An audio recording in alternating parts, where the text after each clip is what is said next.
Bienvenue au cœur du crime, un podcast issu des archives d'Europe 1.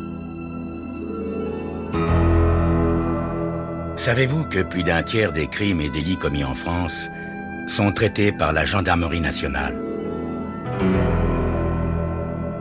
Bonsoir, je m'appelle Yann Kermadec. Je suis commandant de gendarmerie. Je dirige une section de recherche dont la mission essentielle est une mission de police judiciaire.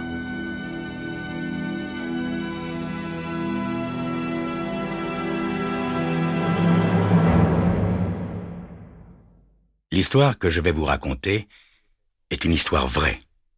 Tous les faits sont réels et se sont déroulés en France. Seuls, les noms des personnes et des lieux ont été changés. Ce jeudi 23 mars, au petit matin, le ciel est gris, bas.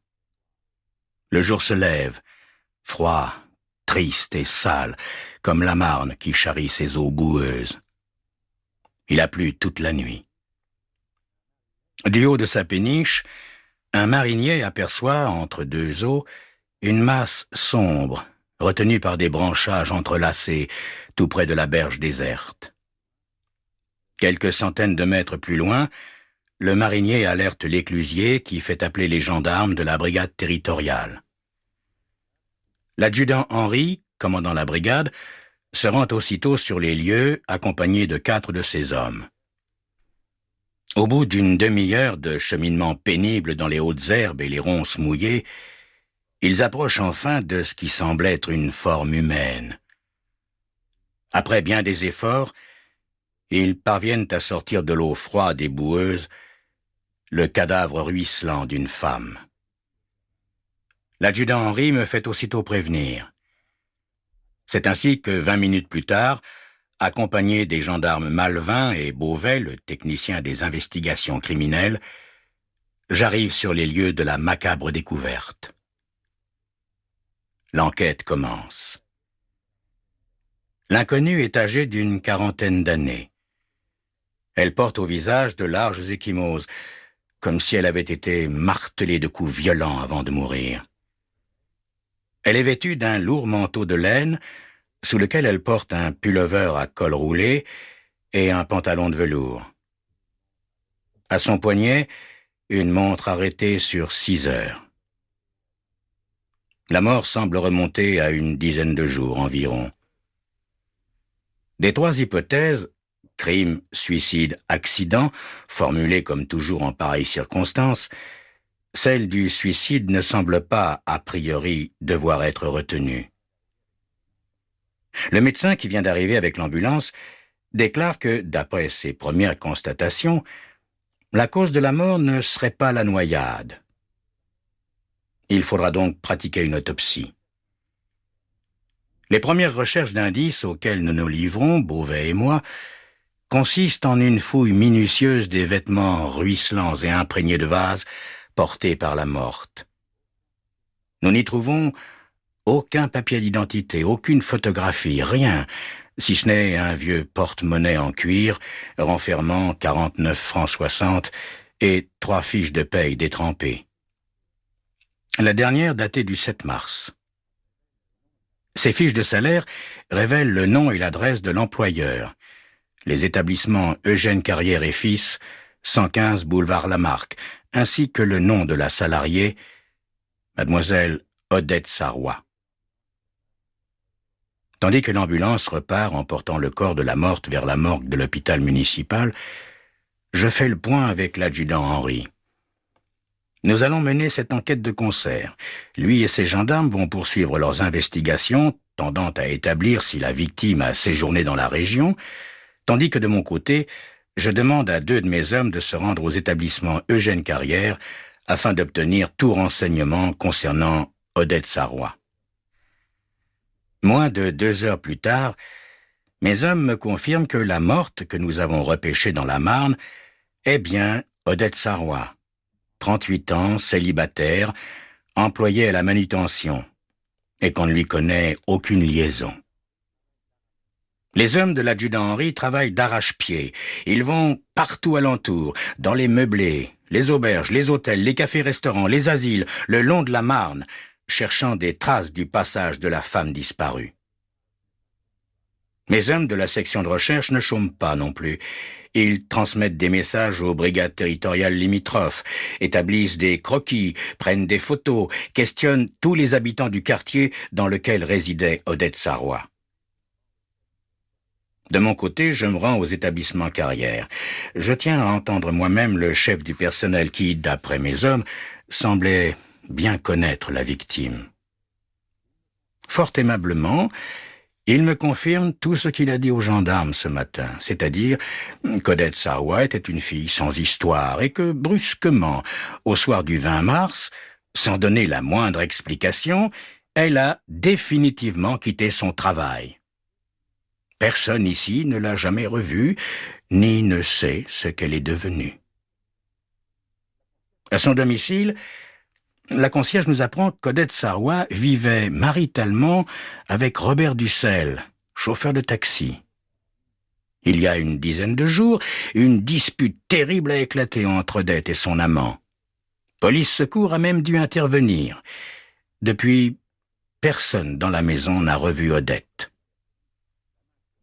Au commissariat de police, la main courante, c'est-à-dire le grand livre dans lequel on consigne chaque jour toutes les déclarations ou les incidents, la main courante, donc, fait mention qu'effectivement, le 15 mars, à 1h du matin, M. Dussel-Robert et Mlle Sarrois-Odette ont été amenés au sujet d'un différend qui les opposait. Mlle Sarrois, blessée à la main, a reçu des soins à l'hôpital municipal. M. Dussel a porté plainte contre sa maîtresse pour violence et dégâts mobiliers. De retour à mon bureau, je réfléchis à tous les renseignements qui sont en ma possession. De nombreuses questions demeurent sans réponse. En effet, s'il s'agit d'un accident, que venait faire Odette Sarrois à 6 heures du soir ou du matin? Rappelez-vous, la montre bracelet est arrêtée à 6 heures. Que venait-elle faire à cette heure-là sur les bords de la Marne, à 20 kilomètres de chez elle? D'autant que, nous le savons, elle ne possède pas de voiture. Un crime? Évidemment, cette hypothèse n'est pas à rejeter. Une dispute au bord de la Marne, des coups portés au visage, une chute. Jusqu'ici, rien ne prouve que le cadavre n'a pas été transporté jusqu'à un point quelconque de la rivière, puis jeté à l'eau. Le corps, entraîné par le courant, aura dérivé jusqu'aux basses branches dans lesquelles, ce matin, le marinier l'a aperçu. À 21h, l'autopsie pratiquée par le médecin légiste révèle que les hématomes existants autour des yeux et l'entaille profonde de la main droite proviennent d'accidents ou de coups reçus avant la mort. Le médecin ajoute qu'à son avis, le décès remonterait à 8 jours environ et aurait été provoqué par immersion.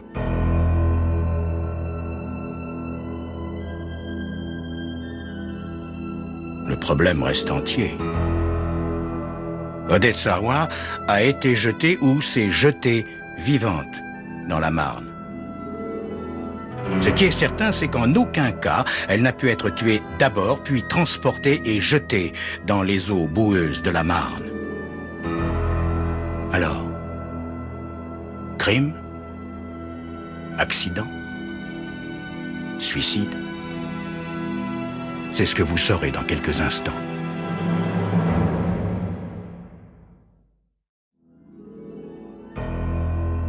Dans les eaux boueuses de la Marne, on a repêché le corps d'une femme âgée d'une quarantaine d'années. On n'a trouvé sur elle qu'un bulletin de salaire avec son nom, Odette Sarrois, et celui de l'entreprise qui l'employait, les établissements Carrière et Fils. Au cours de leur enquête, les gendarmes apprennent qu'Odette Sarrois vivait avec un certain Robert Dussel, chauffeur de taxi âgé de 60 ans. Le rapport d'autopsie est formel. Odette Sarrois est morte noyée. Le lendemain matin, dès 7 heures, j'envoie 2 de mes gendarmes au domicile de Robert Dussel. À 7h30, il pénètre dans mon bureau. Robert Dussel est âgé d'une 60aine d'années. Il est grand, assez bien bâti. Son visage est agréable et ses yeux bleus sont empreints de douceur. Il paraît très surpris d'apprendre que son amie Odette est morte noyée.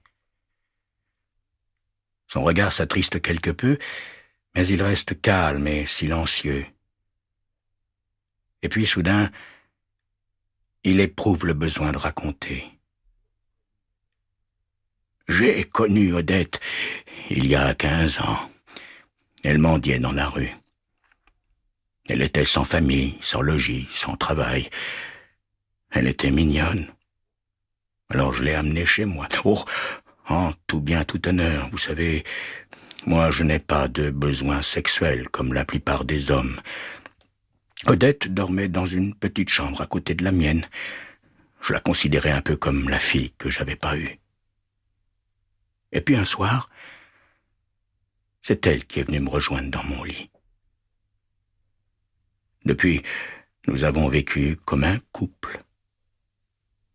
Pendant près de 3 ans, on a été heureux. On travaillait tous les deux.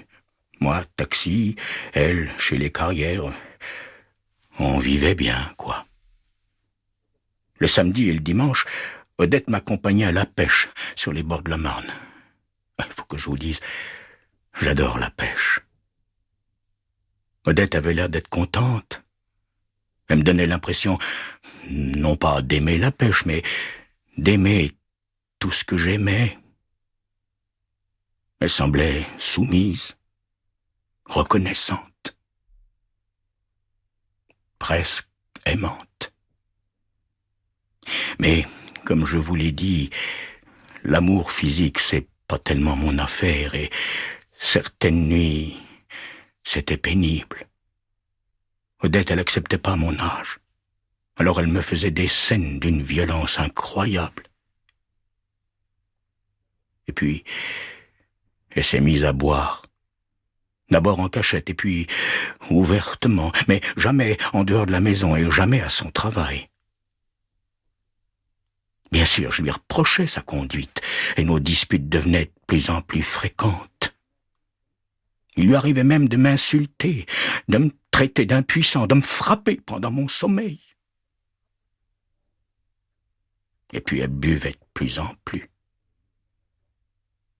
Une nuit même, elle a tenté de se suicider en s'ouvrant les veines avec mon rasoir. Moi, j'éprouvais toujours de la tendresse pour elle, mais tout dialogue était devenu impossible. Elle se transformait en furie de plus en plus souvent. Alors dès que je pouvais, je m'échappais de la maison et j'allais pêcher sur les bords de la Marne. C'était ma seule distraction, ma seule consolation. Et les mois, les années ont passé comme ça, tristes, vides, durs à vivre, à se guetter sans se comprendre. Oh, elle a sûrement eu des amants, mais je pouvais pas lui en vouloir. Aussi, je lui posais jamais de questions. Elle continuait à boire jusqu'à tomber ivre-morte certains soirs. Et puis, le samedi 14 mars, vers 20h, je rentre de la pêche et qu'est-ce que je vois? Odette, complètement saoule, et l'appartement saccagé, les armoires vidées, les photos de famille, celles de ma défunte femme, brûlées, bref, un spectacle épouvantable.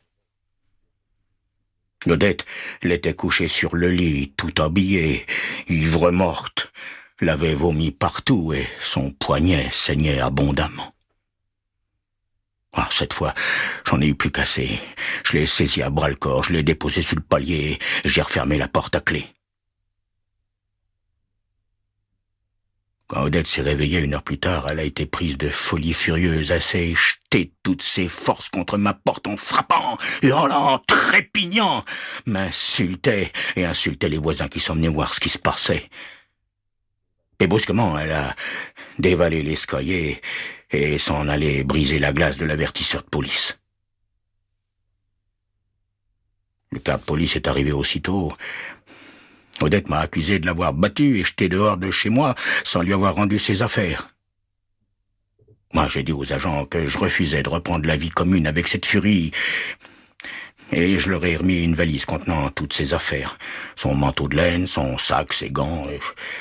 Je lui ai donné également 15 000 francs. Et puis je lui ai dit devant témoin que je voulais plus jamais entendre parler d'elle. Odette, furieuse, a m'acheté l'argent à la figure et puis elle m'a crié « Pour aller où je vais, j'ai pas besoin de ton sale fric !» Les agents, ils ont emmené Odette au commissariat et puis j'ai plus entendu parler d'elle. Je mentirais si je vous disais que j'ai pas eu de chagrin. Les jours suivants, j'ai imaginé qu'elle était chez un de ses nombreux amants. Je me suis pas inquiété outre mesure et j'ai repris ma vie de vieux célibataire, quoi. Entre mon taxi et la pêche, j'ai de quoi faire. Une vie sans histoire pour un vieil homme sans histoire, quoi. Robert Dussel baisse la tête. De grosses larmes coulent le long de ses joues ridées. Alors, je me souviens des déclarations de la concierge. Odette lui disait souvent « Si un jour on devait se séparer, Robert et moi, il me resterait plus qu'à aller me foutre à l'eau. » Tout paraît clair.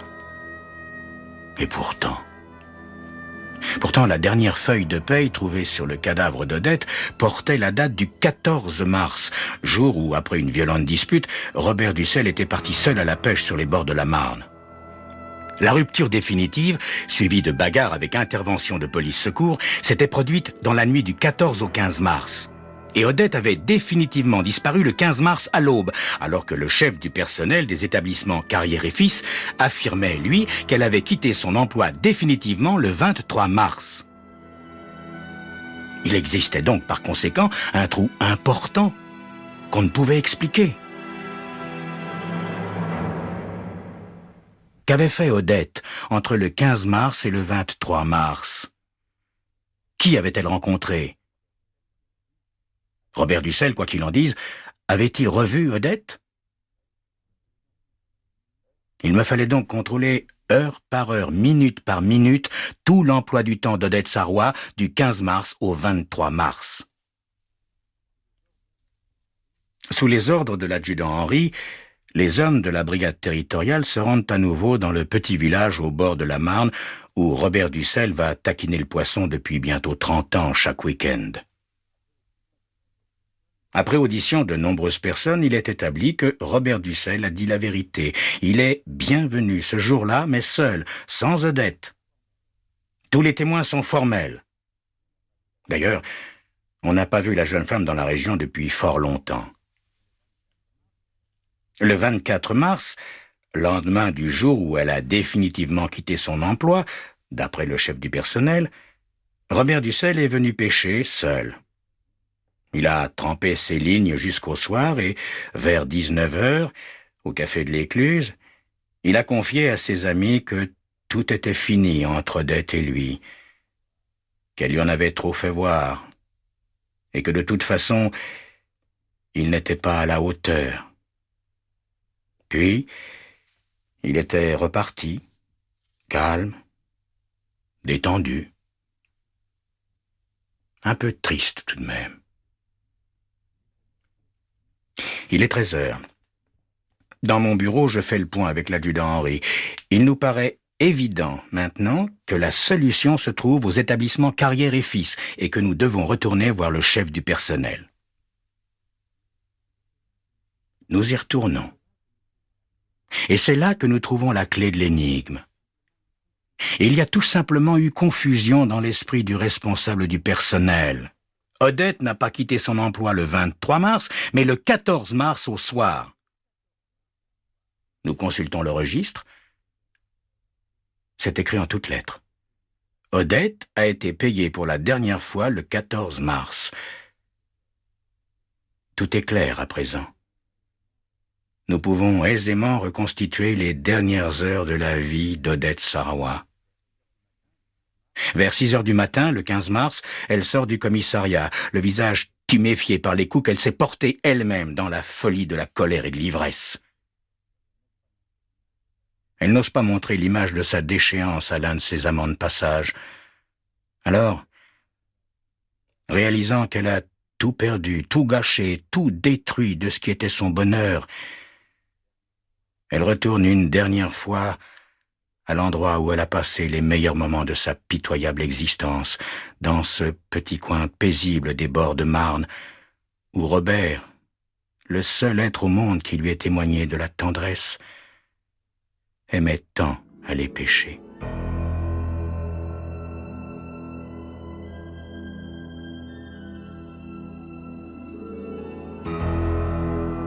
Et là, ivre de fatigue, de désespoir et d'alcool, dans la grisaille du petit matin, elle met fin à ses jours en se jetant dans l'eau froide et sale, telle une Ophélie des temps modernes.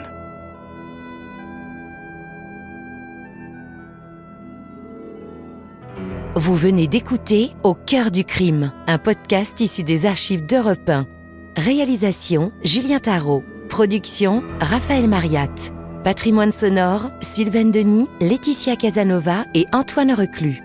Promotion Marie Corpet. Au cœur du crime est disponible sur le site et l'appli Europe 1. Écoutez aussi l'épisode suivant en vous abonnant gratuitement sur votre plateforme d'écoute.